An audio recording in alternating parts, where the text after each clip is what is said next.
Right, we're live. Welcome back to Activism Uncensored. Here we have today a man who goes by Bing, who is a retired doctor. Bing, why don't you start by telling people who you are and how you got into the climate movement in the first place? Okay, Josh. Well, thank you very much for having me on your podcast. It's really nice to be here. So I'm a retired doctor. I worked in bone marrow transplantation. And interestingly, I spend a lot of my time working out how to balance the dangers that you put a donor in so that the donor can help the recipient. So in other words, the patient. So here we've got a problem with a really big, horrid problem like a blood cancer, like leukemia, and you've got somebody that's willing to help who's a donor, right? And I'm a doctor, so I spent my time balancing that out. Then I retired. Then I realised that the world has got the biggest problem that there's ever been. And there are loads and loads of people who are willing to make sacrifices to try to highlight it and bring it to everybody's attention. So I thought, here we go. Here's a very similar situation. I could actually help people by go through a difficult situation, which is climate activism. In other words, sitting in the road and making a fuss, but for a much bigger cause. So that's what I did. I started sitting in the road. I thought, hey, come on, the world doesn't know how bad the situation is. The world doesn't realise how little is being done. We've got to do something about it. It's no good just sitting quietly and waiting for somebody else to do it. So I thought, come on, Bing, you're a doctor. Your job is to look after other people. What is the best way to look after people? I thought, this is the best way. And even though it involves some suffering for other people, because I don't like disrupting people, I don't like blocking roads, but even though there's a bit of that, it's justified. And it's the right thing to do. There you go, Josh. That's a slightly different way of looking at it, isn't it? So how do we know each other? How do we know each other, Bing? How do we know each other? Well, you and I, Josh, we've sat in a few roads together. That's right.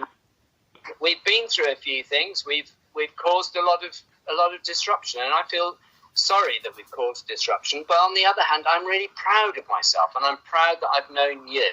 And I'm proud that you and I have really made a statement. We've actually said, look, we're not willing.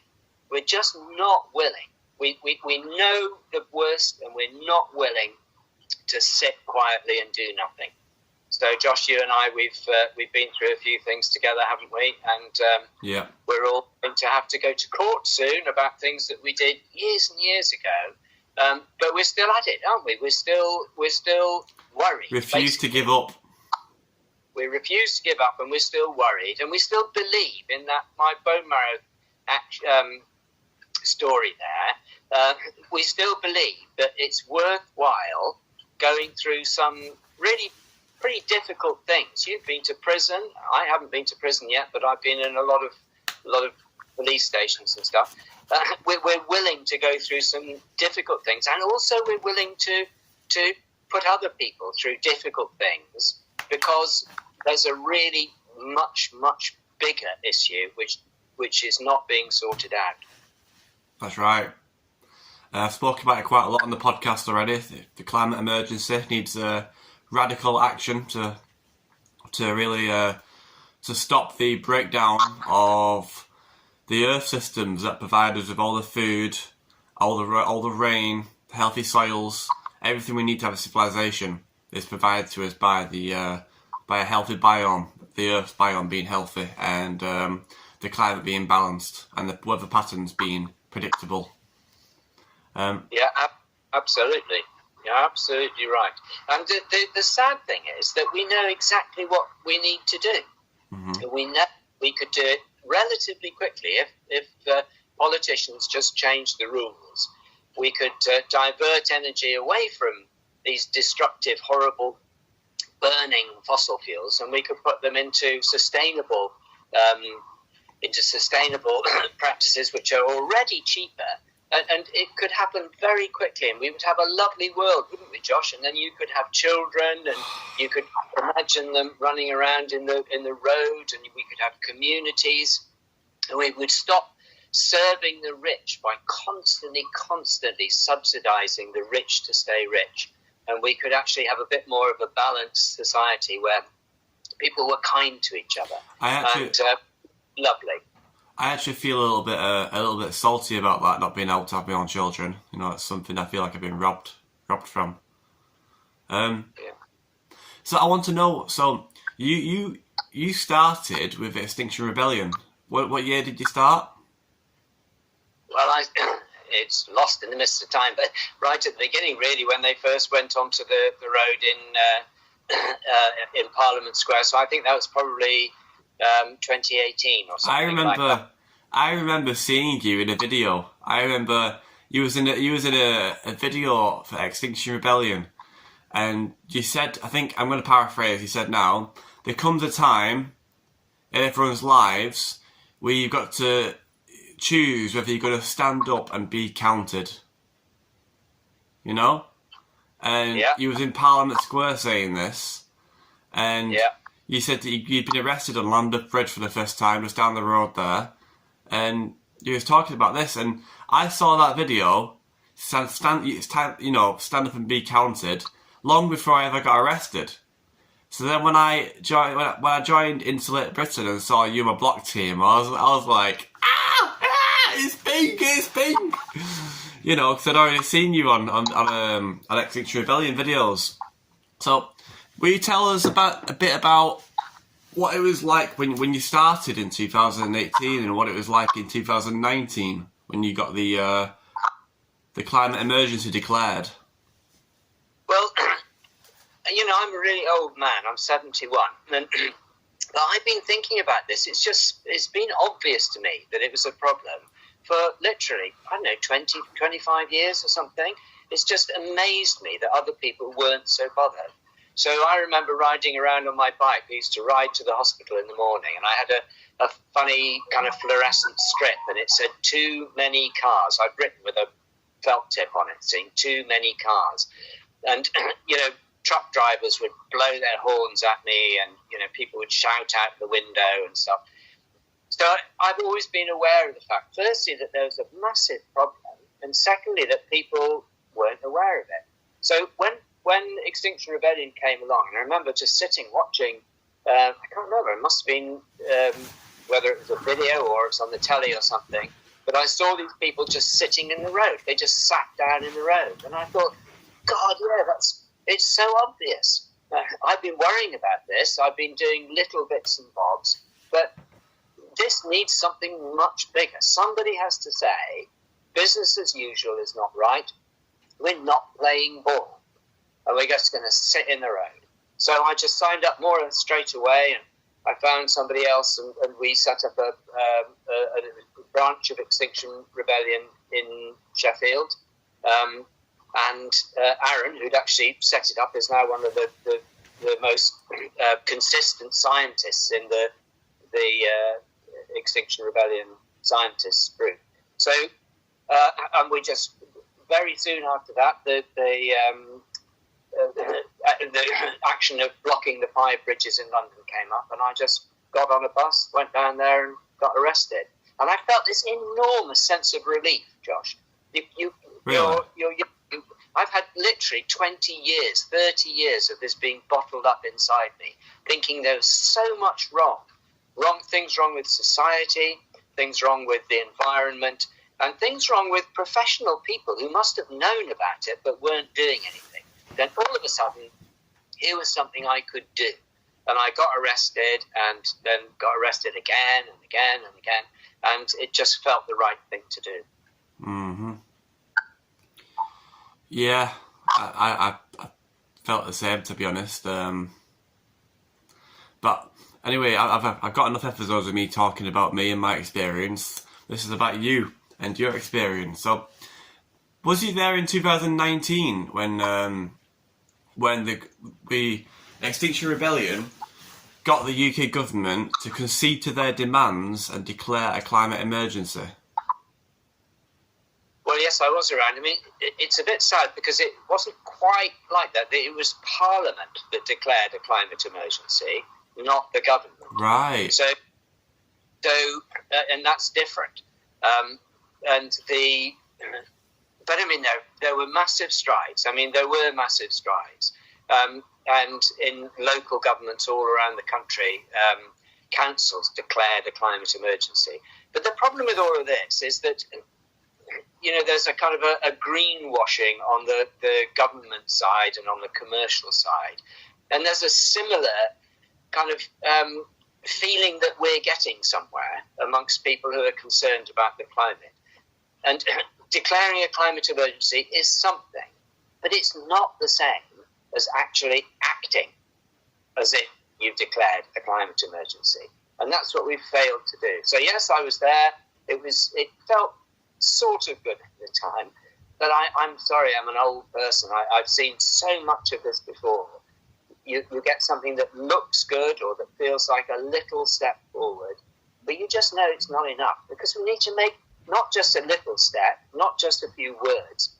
We have to halve our emissions worldwide in the next 7 years, nearly half, that if we're to have any chance of meeting the 1.5 target. And it's just not going to happen. Wow. It just can't happen. It's too big. So we have to, if we're going to do anything, we've got to do more than just talking. We have to be aiming for something which is real, which is a 50% drop in emissions, which is absolutely massive. It's a complete change of power structures. It's a complete change of the way we live our lives. And the only way for it to happen is for very large numbers of people to realise it's necessary and to pressurise the government to change the rules. I think it is physically possible to cut emissions by half globally, but it's just politically it's much more difficult, because it's going to be very costly. It's going to cost the governments a lot of money.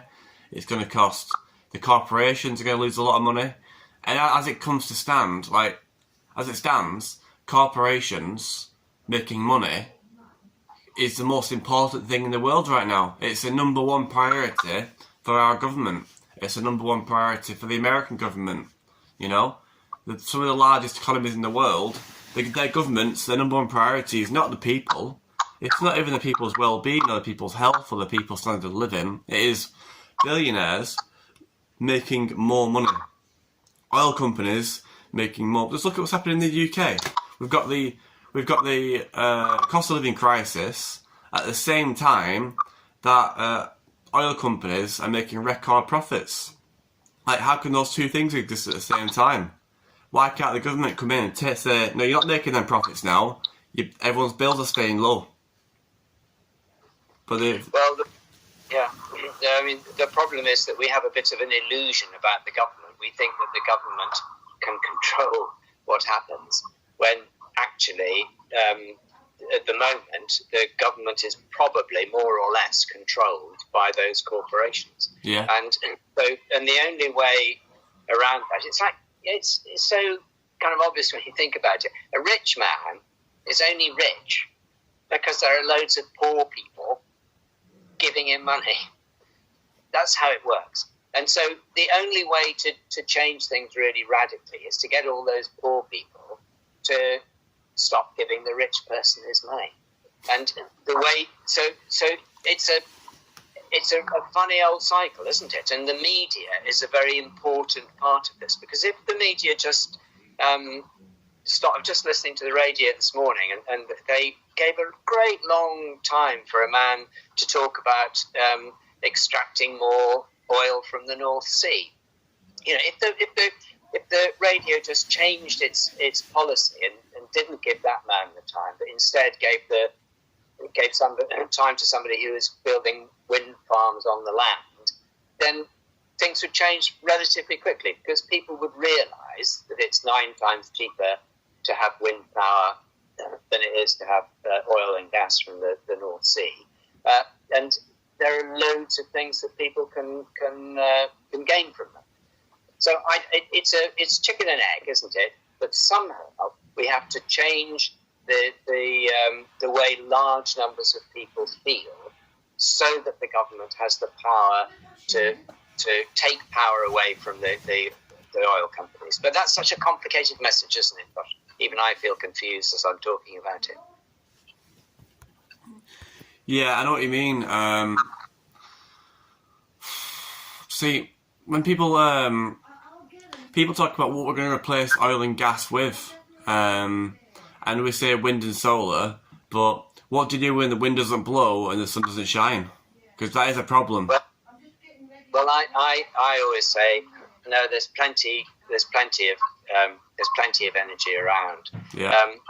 The people talk about nuclear fusion, but the sun is a nuclear fusion reaction. So can I ask you one question, right? So peak electricity demand is at night time, because when the sun goes down, that's when everyone turns their lights on, right? So that's when energy use goes up. But at night time is when the energy input from the solar panels goes down. So solar power on its own can't provide the power. It can complement what we need, but we need a way of either storing the energy or continuously producing power all day long. And the way that I think we could do that as a nation is to use tidal power. Yes. Think about the tides. Yeah, the tides are fantastic. There's this enormous and gravitational energy. Yes, so the moon goes around every day, pulling the water up and down and backwards and forwards. Yeah, there's loads of tidal energy. There's loads of geothermal energy. So if you just go down in a deep coal mine, it's bloody hot.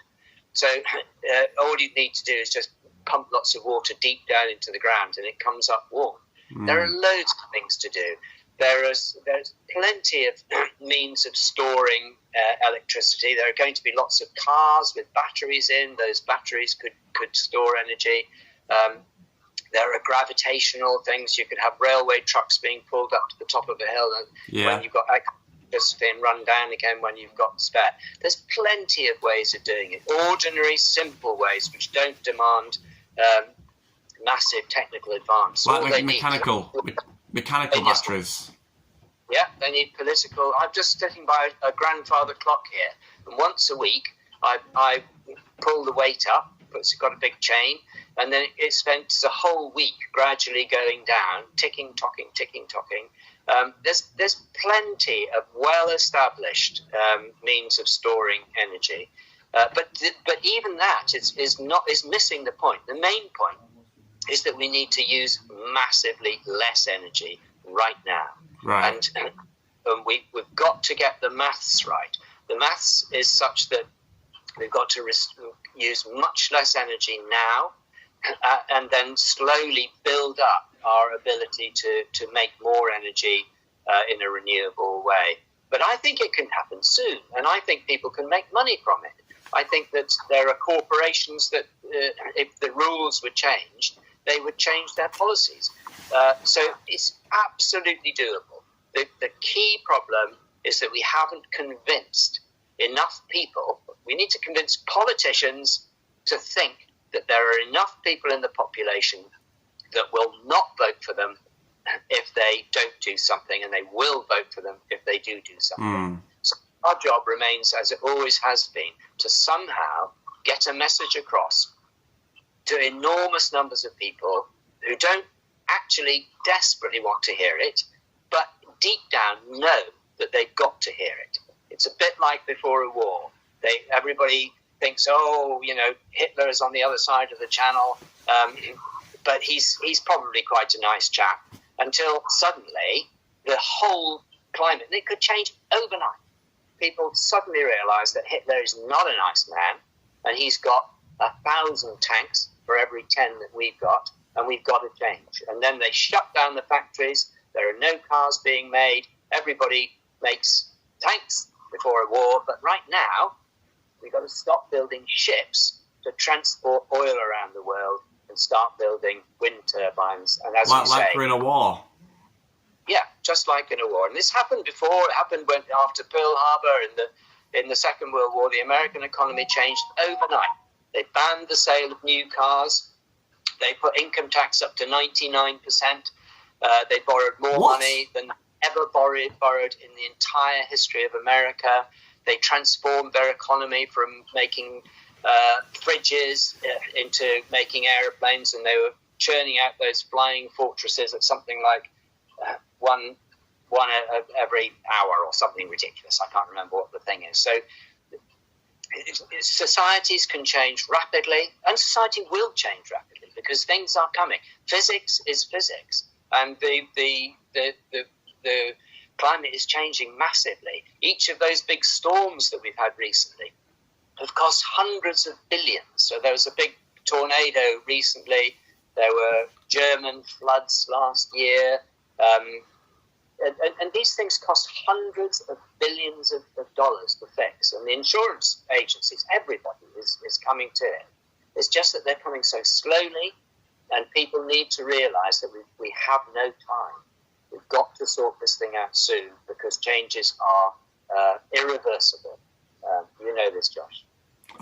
I do know this. I know that there's tipping points in Earth's climate that once we pass, can't be unpassed. Even if we pass a tipping point now, you might not notice it straight away, but you'll start a decline down towards zero, and that decline will speed up. And by the time you realise you're in a decline, you will have already passed the point of no return, and nature will no longer be aiding you in fighting that battle. It'll be fighting against you by breaking down and releasing billions of tons of methane and collapsing ecosystems. So yes. we need to start fixing the problem now. And I think this is a problem. Climate change is a problem that humanity has not evolved to deal with. So humans are evolved to deal with short-term problems, short-term, immediate problems. That's how we've evolved. That's how our brains have evolved. We're not equipped to deal with problems that take 10 years, 20 years, 30 years, 40 years. You know, it's like when you've got an exam. I'm sure you've experienced this when you were younger and you were studying. You've got an exam coming up, and you see it's off in the future at some point, and you think, oh, I don't have to worry about that for now. And you get closer towards the exam day, and it's more of a worry. And then you're a week before your exam, and you think, shit, I've not studied for my exam. And then only when you're almost out of time, and the problem becomes short term, does your brain go into, full top gear, and you start really studying for your exam. Well, climate change is not like an exam. We have to solve the problem now. Like you can't just cram in the last week. You need to cram before it becomes an irreversible problem. Yes. Yeah, that's fair.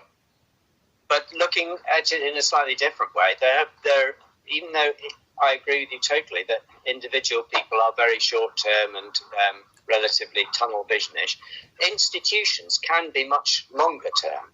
And so in the past, for instance, the land was valued partly in terms of how many mature trees it had.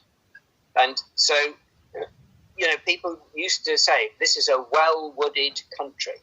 And that was basically, you could tell that they were assessing how carefully the present landowner was both planting trees and leaving mature trees to keep growing for future generations. And there's much more of a tradition of looking to the longer term, because it was very important in terms of, particularly wood, because wood was so essential for so many things.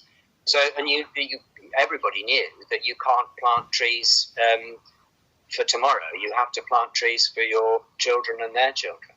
So things can be seen by larger groups of people, by institutions and governments and traditions. And I think there's a certain element deep down inside all of us that warms to that sort of thing, whereby we respond to somebody saying, look, we have a bigger responsibility both to the future and to other parts of the world. We're all dependent on the kindness of strangers, and we do need to look after our ability to be kind to other people so that other people will be kind to us. And that notion that there will inevitably, if we keep going as we are, there will be billions of people absolutely desperate and with nowhere to live and wandering, desperate, probably armed around the world. That's a really frightening thing. And at the same time, there's inherent kindness in people, I think, to prevent that from happening and to look after people if they are in a really bad way. And the best way people can look after others is to prevent them getting into that bad situation. So there we go, Josh. You and me together. We'll go on gabbing on about it, won't we? Because I think it's true. And I think it speaks to the warmth in everybody's heart. Everybody has a child or a grandchild or would like to have one. And that warmth is there. And that's what we must be constantly appealing to. Yes, indeed. Bing, I'd like to hear about your story.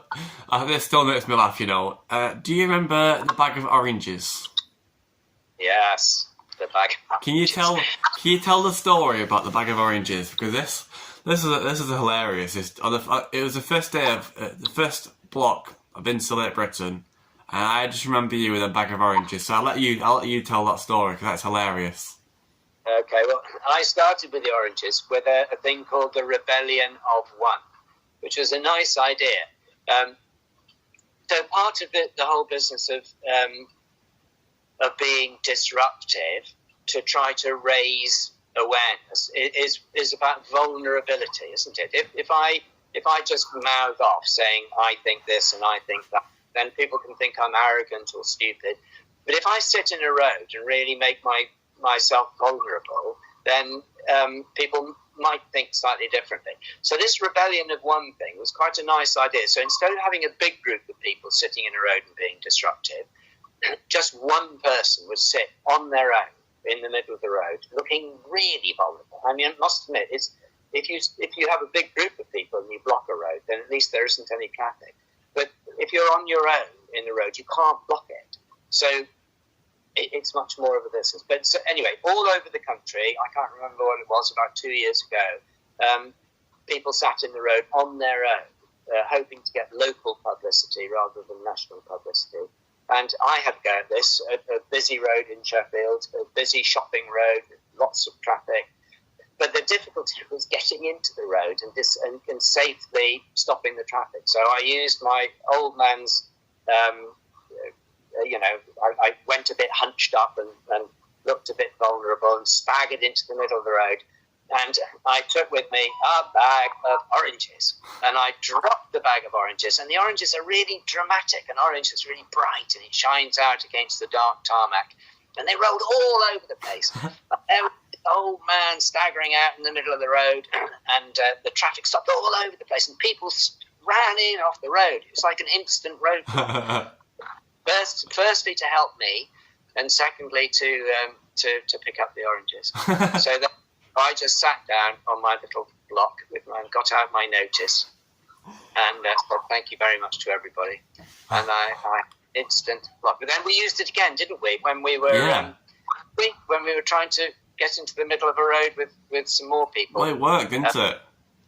It works. It's always good. I mean, we had I'm just telling everyone. So we were going for a junction of the M25 on the first day of Insulate Britain, and you prepared your bag of oranges just in case we needed it, and we did need it. We were stuck at the side of the slip road, and there was no break in the traffic. We had 18 people stood at the side of a road having to cross this slip road, and we couldn't get across. And then we had LBC in tow, we had the journalist in tow, and then you come out and you tip your bag of oranges into the road, and your oranges roll all over the road, and all of a sudden all the cars stop and they're like, oh my god, is an old man spilled his oranges in the road. And then you're walking out, like, trying to pick up your oranges, doing this act, in the middle of the road, and all the cars have stopped, and then everyone's like, right, now, and everyone's running across behind you.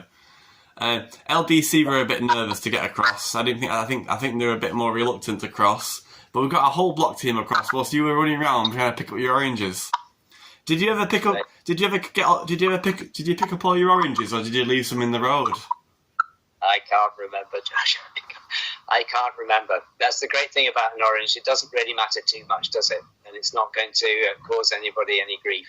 No. So, no, it's that's a nice thing. It's a lovely thing too, isn't it? Thinking back about these things. I mean, people listening to this podcast might think, well, what are these people playing at? Why are they enjoying themselves so much?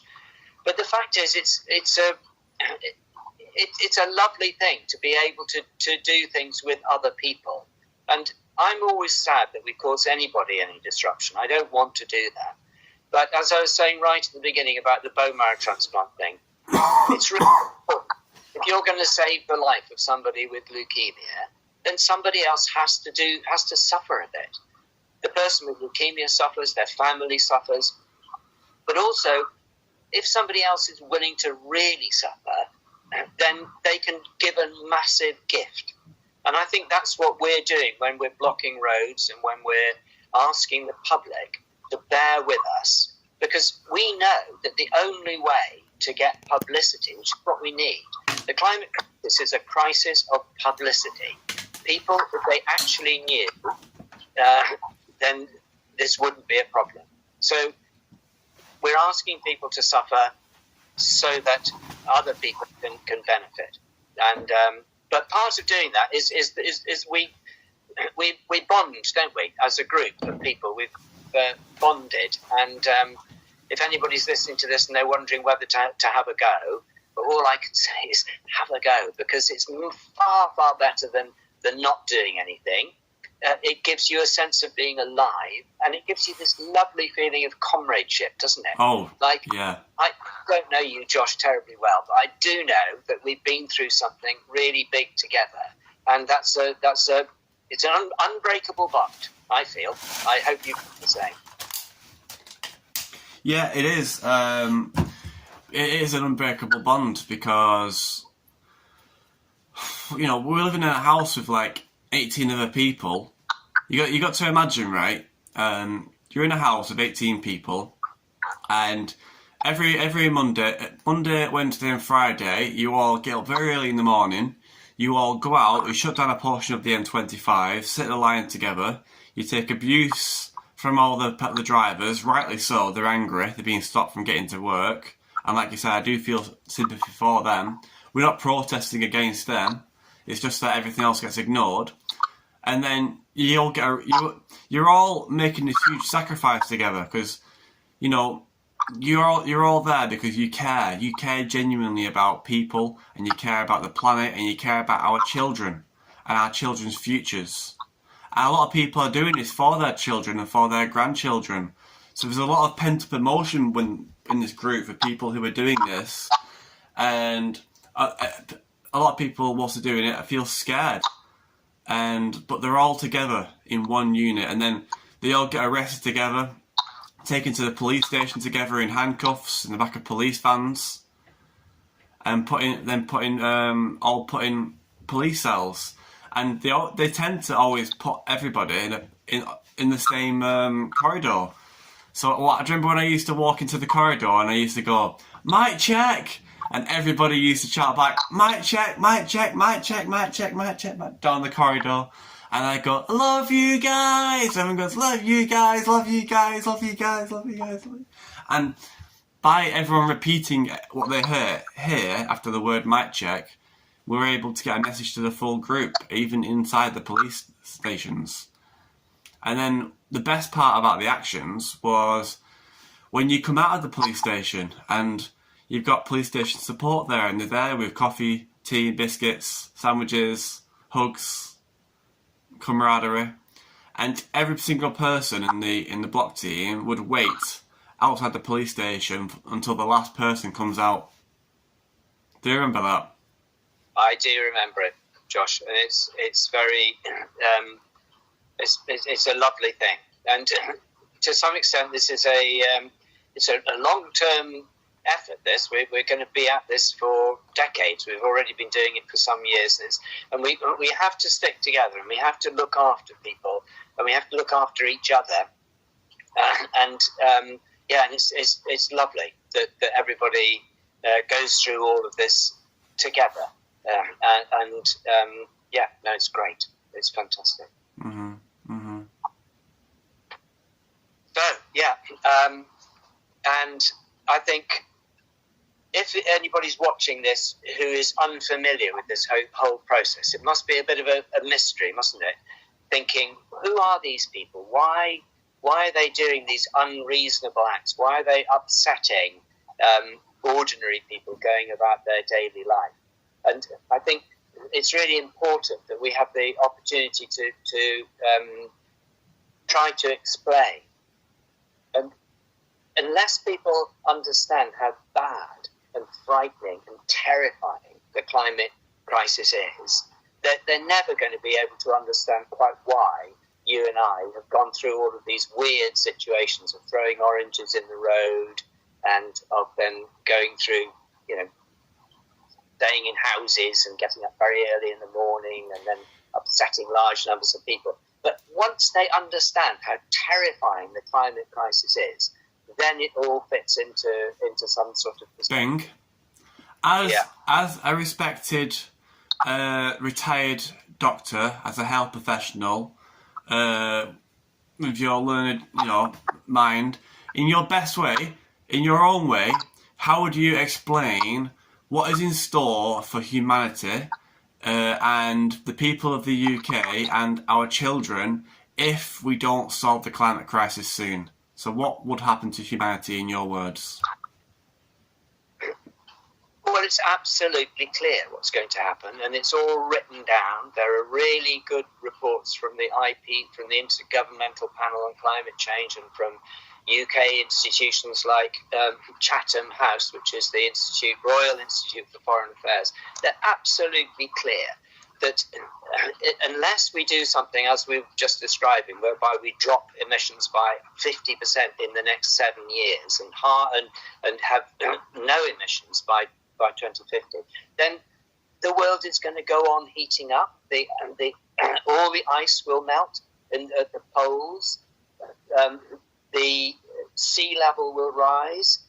The most frightening feeling, though, is that there will be, instead of around 1 or 2% of the Earth being completely unlivable because it's so hot, in other words, the Sahara Desert, that at around 2.5 degrees will be something like 20% of the world. So instead of just a couple of percent, there's 20%. So that means that there's going to be an enormous number of people, certainly up to 1 billion people, who will be unable to live in the homes that their fathers and grandfathers and mothers and grandmothers have lived in for generations. And those people will have nowhere to go, and they will be on the move. And that means that there will be social collapse. So we will be short of food.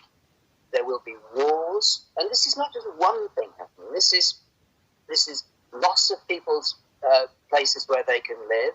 We're looking at rising sea level, and about half the world's population lives very close to the sea.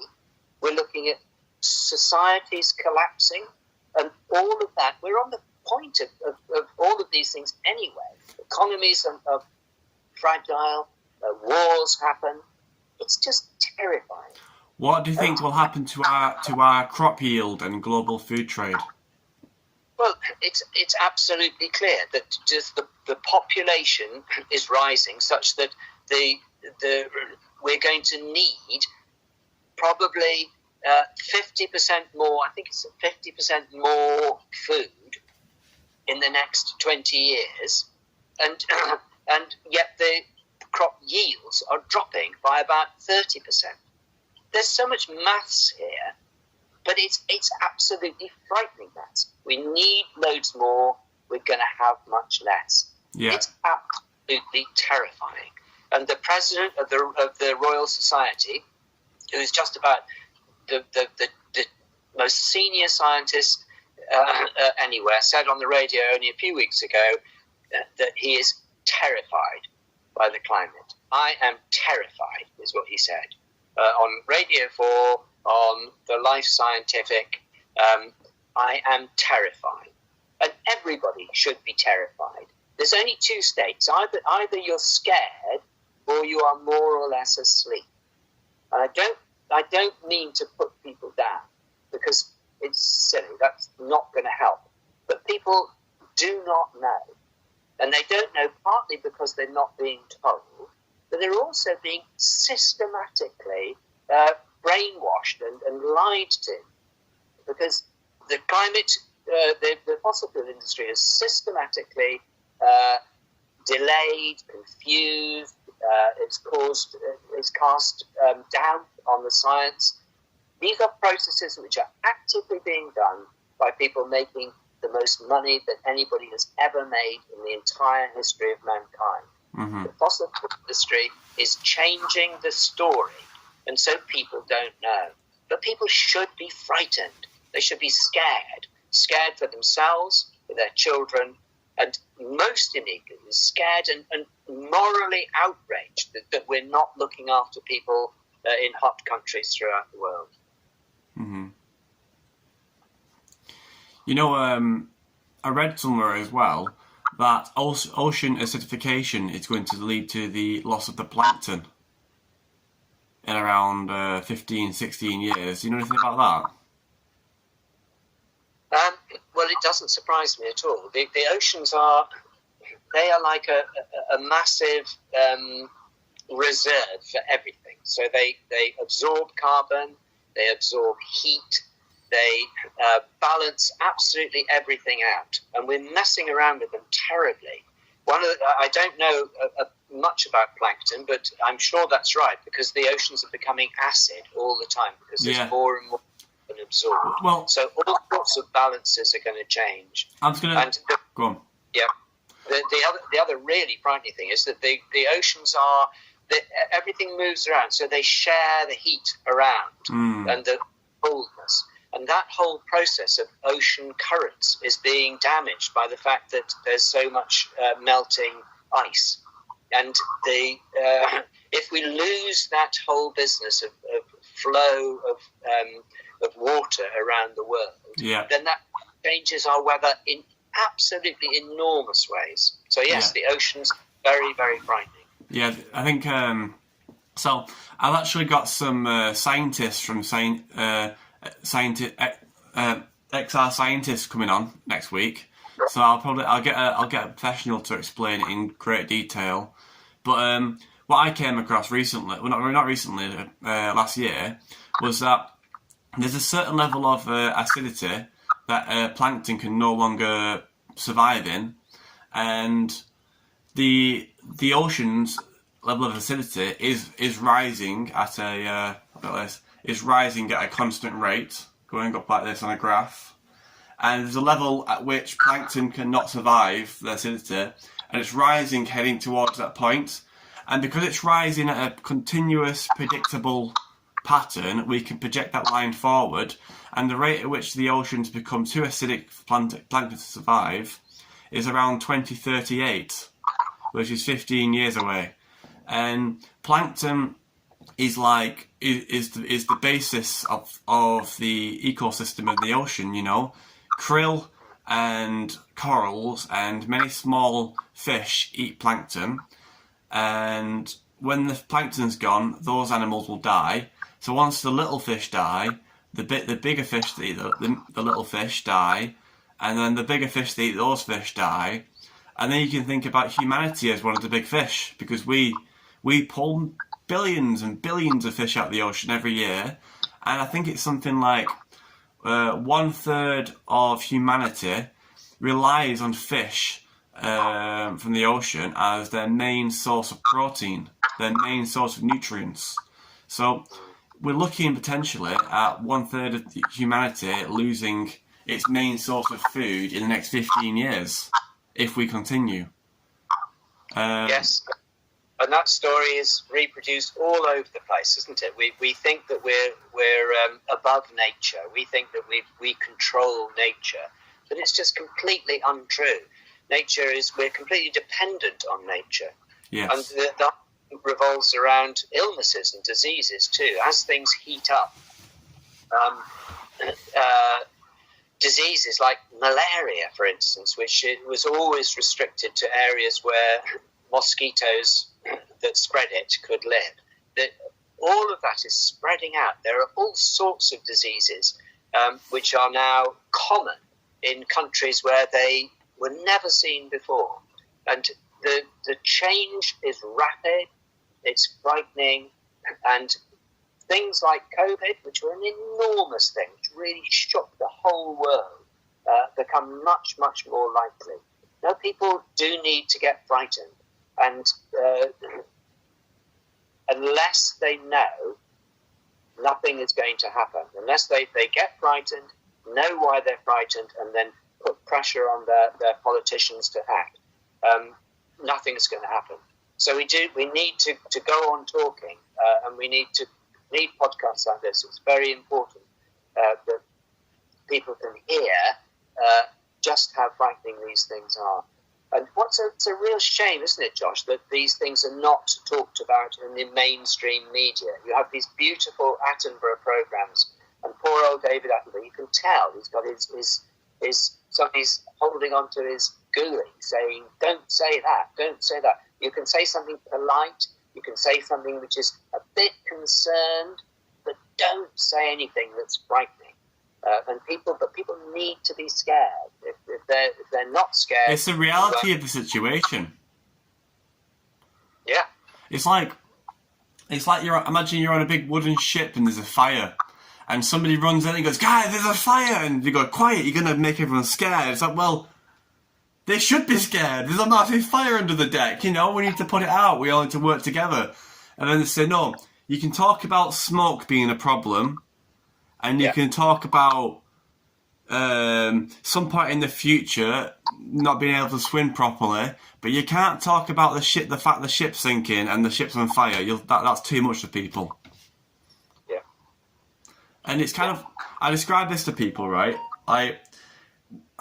Now, tell me if you agree with this. The way it makes me feel, being confronted by this emergency and then sounding the alarm and everybody not really caring, is like you're on that ship with all your friends and family and you run into the room and say, "Guys, there's a massive fire. We all need to work together right now to put it out." And then somebody turns around and says, "God, you're always talking about this fire. Can you not talk about something less depressing? Can you not talk?" And then somebody else goes, "Well, I don't even believe there is a fire." And then somebody else goes, "Well, maybe we're thinking about solving the fire in the wrong way. Maybe we don't need it. Maybe we need to do it a different way." And downstairs, this fire's getting bigger and bigger, and you're just there pulling your hair out like, "Guys, we need to move right now. Now." And then somebody else stands for, "Well, I kind of like the fire. I cook my food on the fire. How are we going to stay warm without the fire?" And you just say like, you feel like you're losing your mind. Like, are you being serious right now? That's how I feel about it anyway. Gosh, that's very good. No, I'm completely with you there. It's really amazing. And it's amazing how we're able to live amongst in a kind of a great sea of lies and obvious things that are obviously wrong. But I'm afraid that's what modern life is like, isn't it? People sit and watch the telly and they watch advertisements and they're all obviously lies. Yeah. They're saying, you can buy a cream that can make you, instead of looking 60, it'll make you look 20. We're just surrounded by lies all the time. So somehow we have to find a means of touching people's hearts, don't we? It's got to be a mixture of love and reality, and I'm afraid there's got to be some scared. That people have got to be scared. So to take your analogy a bit further, I don't know what you do. You've maybe got to pull people down into the fire. But anyway, you've got to show people the fire. I think you need to take people and show them the fire with their own eyes. Yes.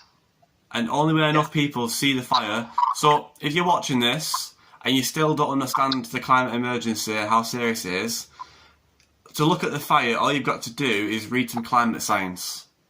Google the IPCC. Google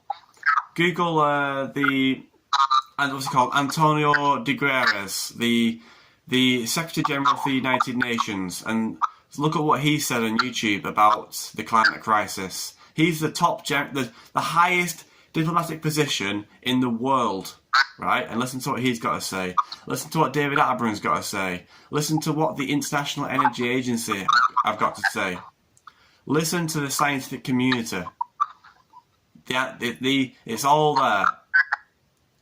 And if you are somebody who, because there's a lot of conspiracy theorists out there, a lot of people say, well, why should you even believe the scientist? How do you know? You've not seen it with your own eyes. Well, if that's what you believe, then I don't know what to say to you, to be honest, because if you only ever believe something by seeing it with your own eyes, then you're never going to believe anything, sometimes you have to trust that there's an overwhelming scientific consensus that all these scientists all over the world are all saying the same thing. Evaluate what they're all saying and then make up your own mind. But you have to listen to them all first. Yes, Josh, you're exactly right. And the fact is that many people are not willing to listen to something which is uncomfortable. And it's always been the case that the majority of people resist change. So really, the people who we should be talking to are the 20% of people who are sensible enough or worried enough. There are lots of women who are really, really concerned about their children, even though their husbands are saying, don't make a fuss. So if you are in that situation, if you're worried, but you're concerned that everybody else is not worried, I'm saying, go on being worried. Find out more, as Josh is saying. Find out more, and then talk about it. We need to talk about this because we're all a bit sheep-like.